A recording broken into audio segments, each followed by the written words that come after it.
Kanaaf jedhee dhugaan saba keenya hin mul'ata ifa jira. Kan akka kafaaloo miila lachuu dhaabee jira. Kaasi kaasi kumaara kee irratti bari. Kaasi kaasi kumaara kee matarra. Kaasi kaasi kumaara kee irratti bari. Kaasi kaasi kumaara kee matarra. Kaasi kaasi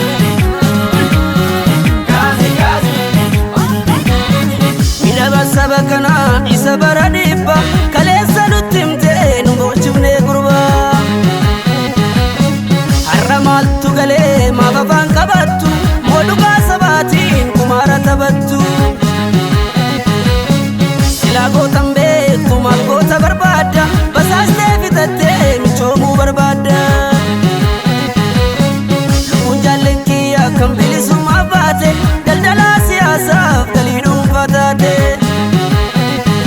Dhugaa saba bal'aa fuute osoo lafan kaayin araara jettee jaarsa lakkaayin.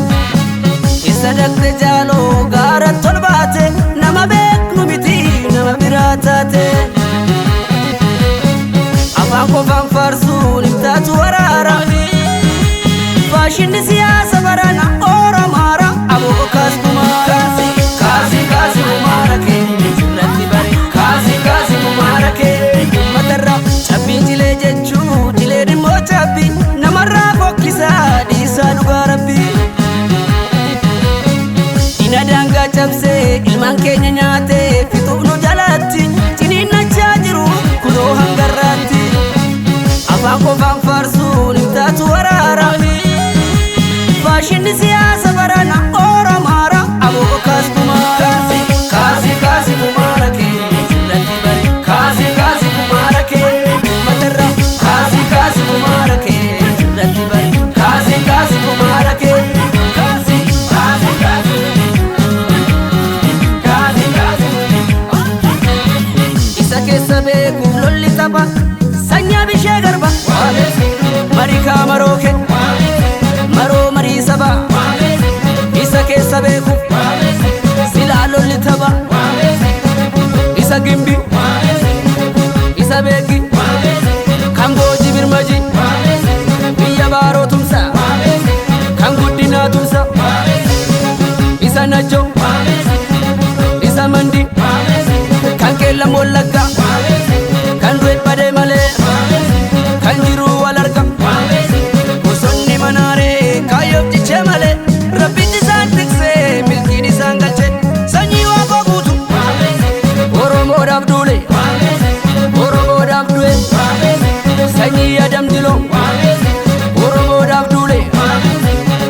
Isa Baale isa Arsii isa Gujii.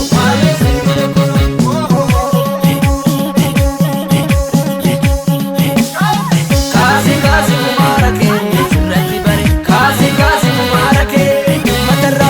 Kaasi kaasi kumaara kee irratti bari. Kaasi kaasi kumaara kee matarra. Kaasi kaasi kumaara kee irratti bari. Kaasi kaasi kumaara kee.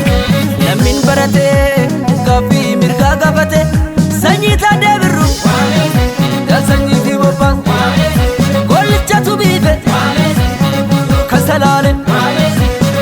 Isa Sule isa Walloo kan Waliso isa Mogor. Kaasi kaasi kumaara kee irratti bari. Kaasi kaasi kumaara kee matarra. Kaasi kaasi kumaara kee irratti bari. Kaasi kaasi kumaara kee matarra. Kaasi kaasi kumaara kee irratti bari. Kaasi kaasi kumaara kee. Sanyiin kadiidaa gonfaa chillimoo keessa orfa kan shugute. Isa jaldu isa Ginji kan Gaalessa isa Booni kan Ilfata.